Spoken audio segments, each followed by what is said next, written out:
So our talk this morning is called Balance. And I have to tell you that I giggled like a schoolgirl repeatedly throughout this week as I worked on this talk called Balance. First of all, I laughed because this week was the first week with those 25 little fifth graders coming back. And I thought, how hilarious that I am going to talk about balance when perhaps I may not be the best one to do that. But then when I had that thought, I thought, well, who do I know that would be really good at it? And then I thought, well, I guess I'm as good as anyone else, because we all have to constantly be watching that balance in our life, along with the change ideas that Frank talked about today. And then when I started working on the talk and I went to save it, the computer asked me, would you like to replace the file? And I thought, well, I just opened it. How can that be? So I went into the saved files and clicked balance in search, and sure enough, balance came up.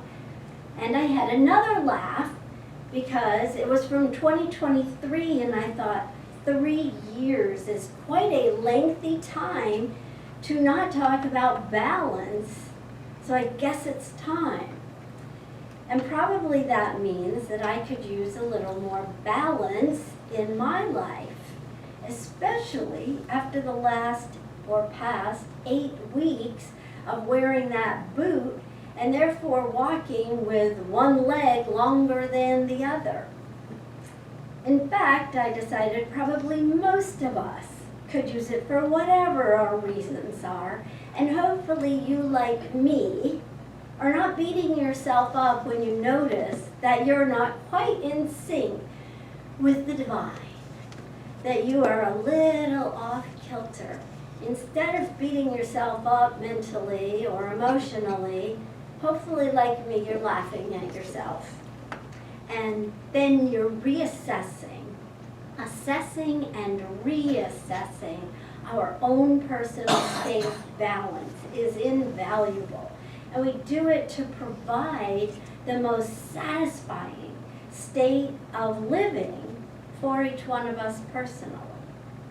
I think it would be fair to say we could each be better off if we establish balance as a habit.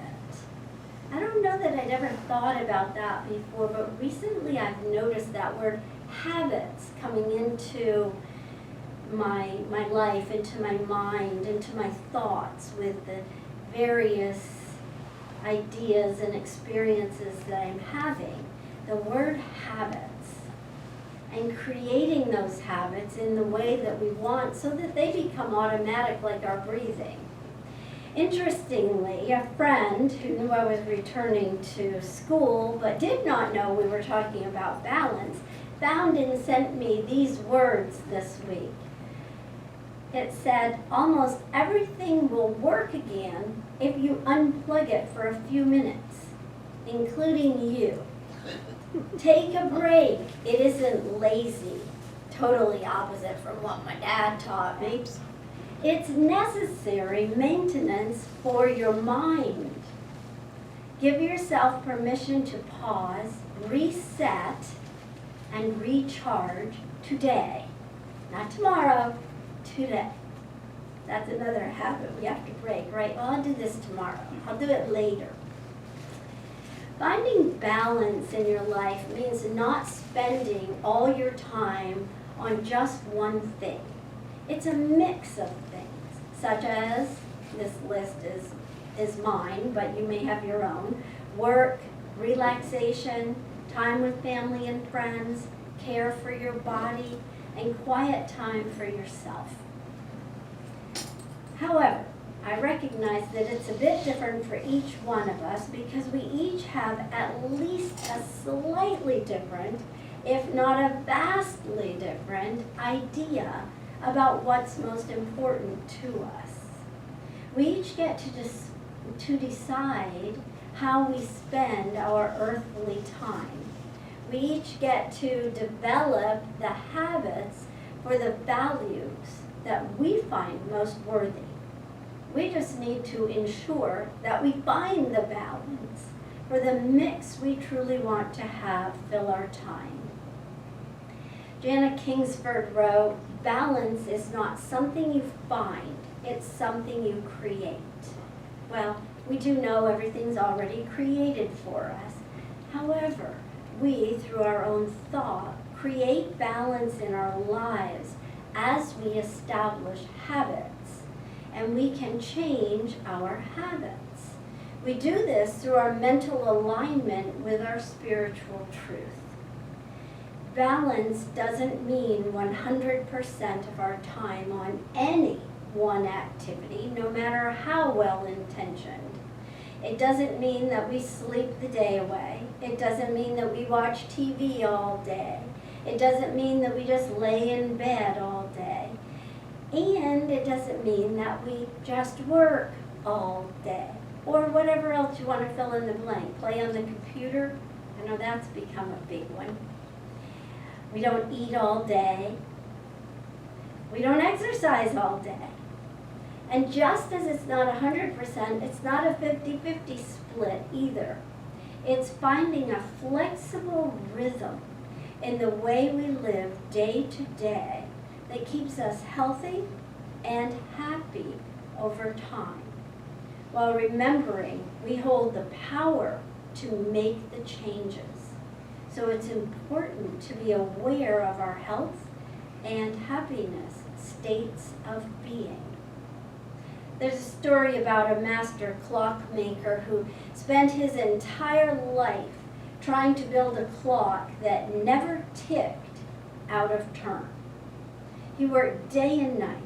He ignored his family, he ignored his own health, until one day the main spring in his clock snapped.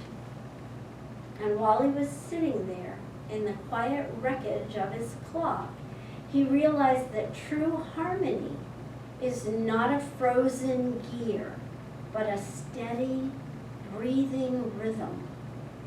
The old man thought that precision meant never stopping, but he learned that real life needs space between the ticks to actually work.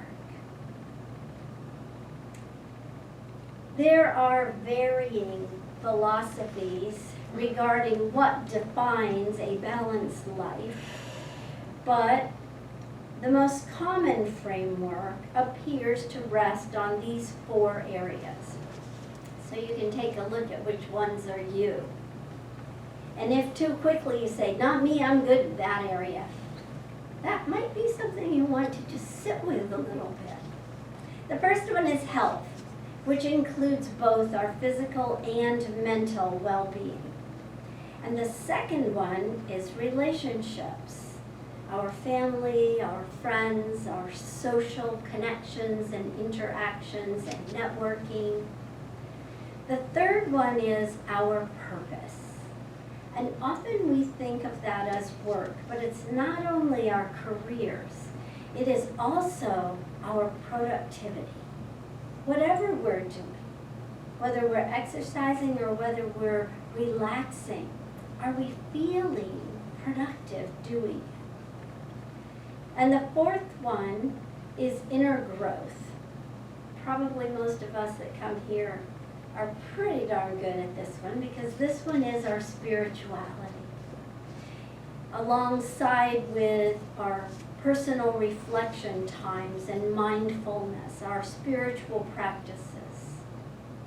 According to Forbes, the areas in which we should find balance are work and rest, giving and receiving, mind and body. Peter Block wrote, "The goal is to balance a life that works with a life that counts."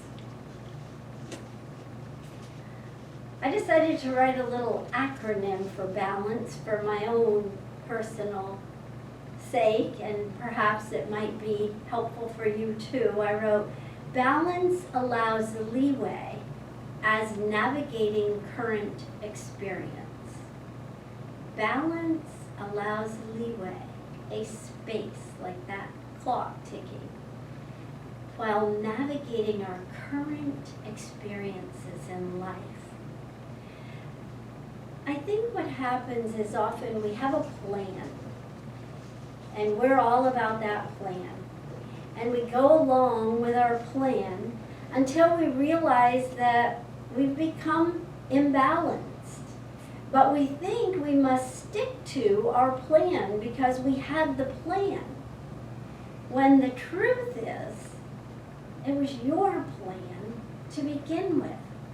And you can change it as you desire in any given moment, in any direction. How awesome is that? How freeing, how powerful. Our beloved Dr. Holmes calls mental balance poise. What a lovely word, poise. It is that perfect balance which maintains everything in its proper place without effort. Key words, without effort. It is the law of balance that must exist in the infinite mind, since there is nothing to disturb it. It is life perfectly balancing itself. We too can return to our natural state of balance by creating habits in our thought patterns that keep us poised, so that we get to experience balance even when situations attempt to ruffle our feathers. And they will.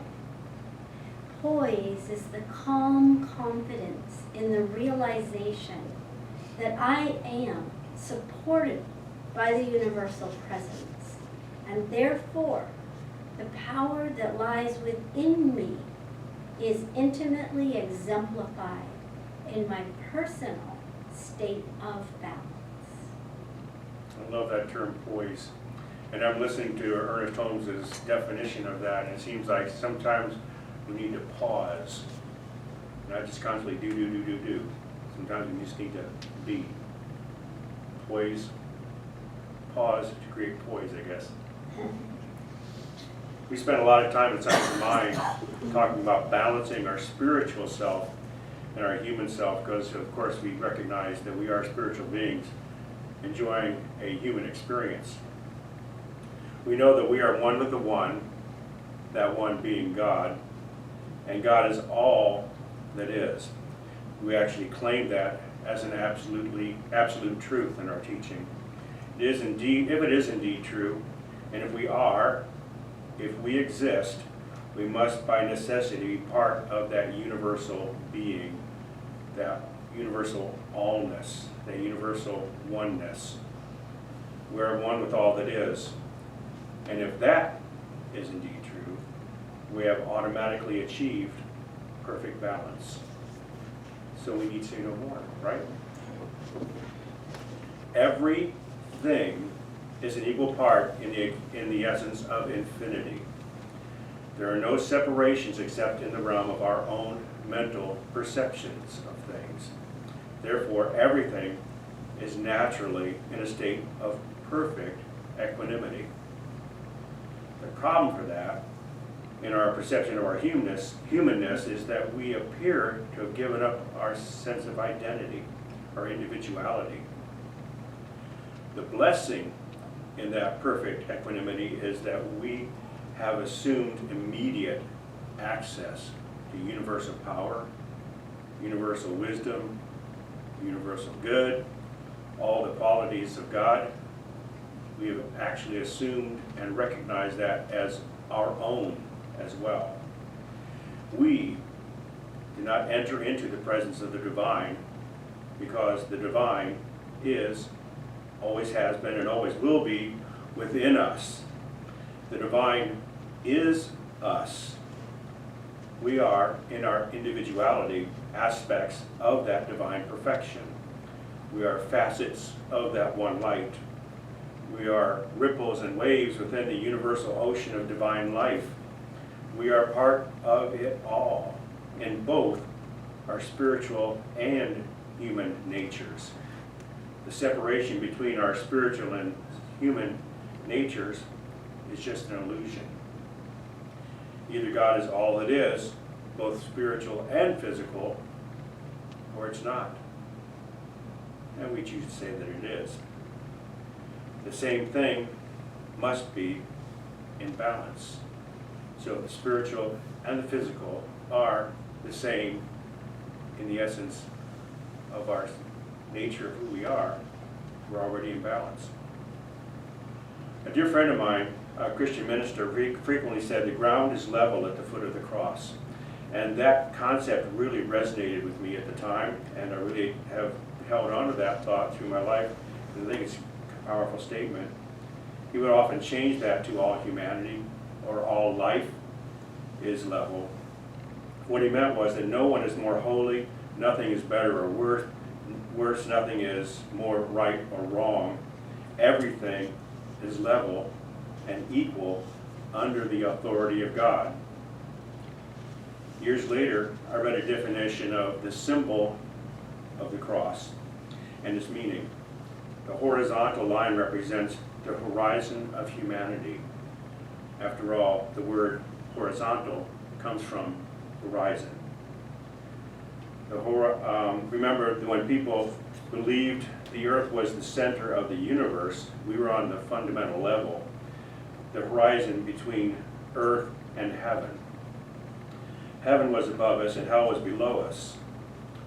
The vertical line represents the spirituality, the uprightness, or the facing into our holiness, looking up. We are directly between heaven and hell.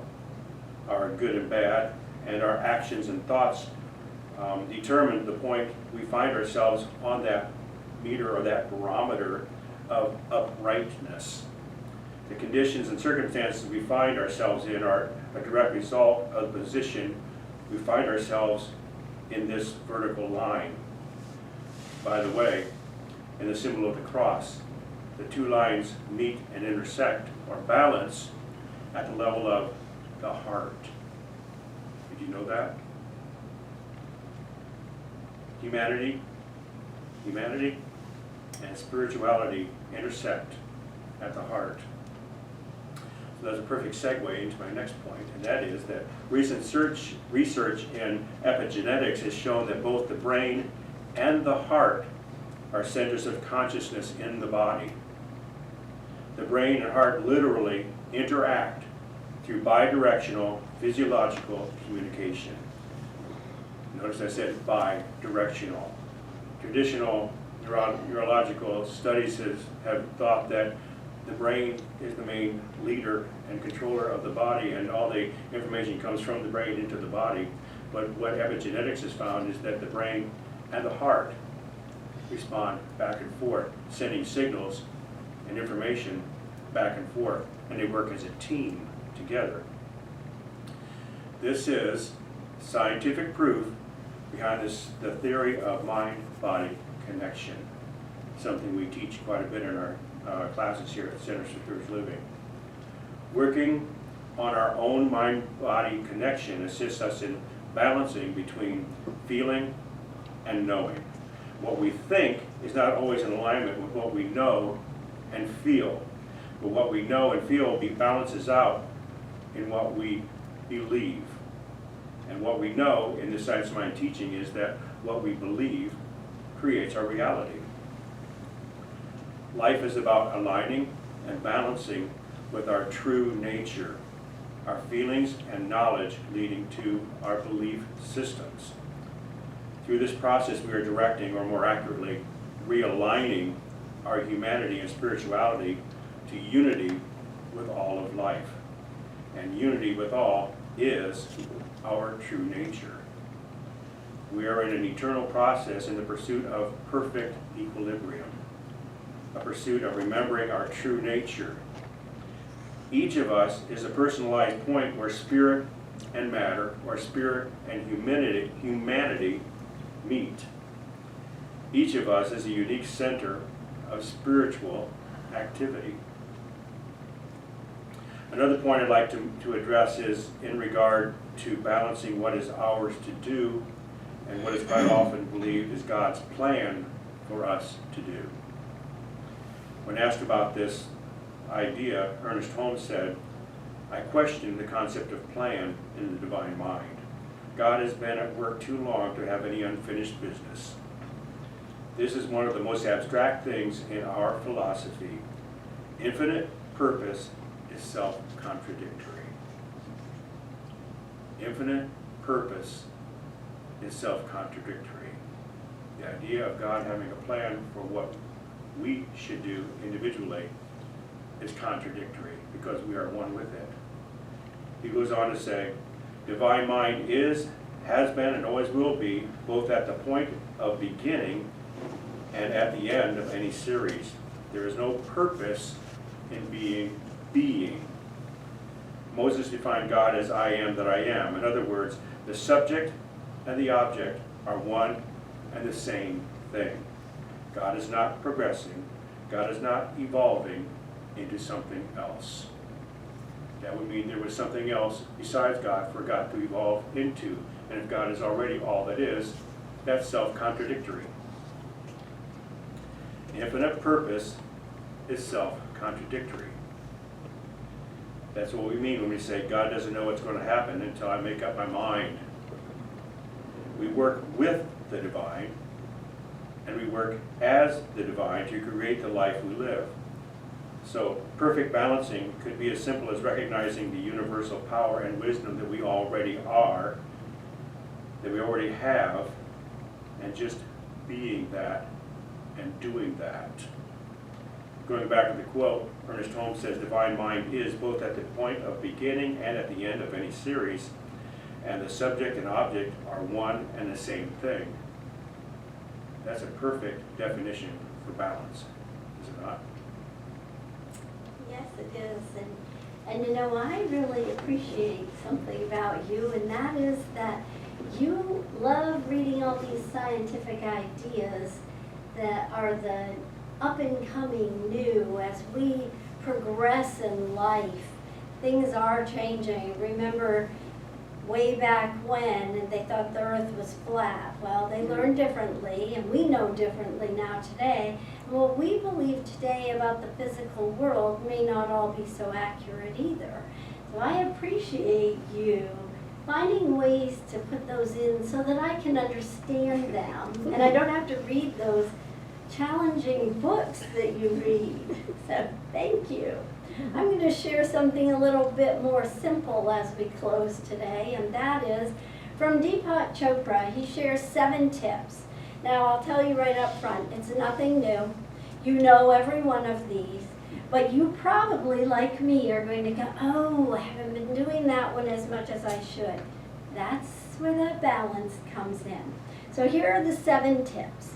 Meditate, eat a healthy diet, exercise, get restful sleep, release emotional toxins, cultivate loving relationships, and belly laugh at least once a day.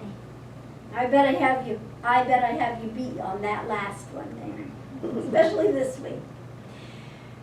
So we know that we are inseparable parts of an infinite intelligence. With each breath that we take, we exchange millions of atoms with the universe. We are intended to experience optimal balance and well-being. So let's go forward and do that. And so it is. So it is. So it is.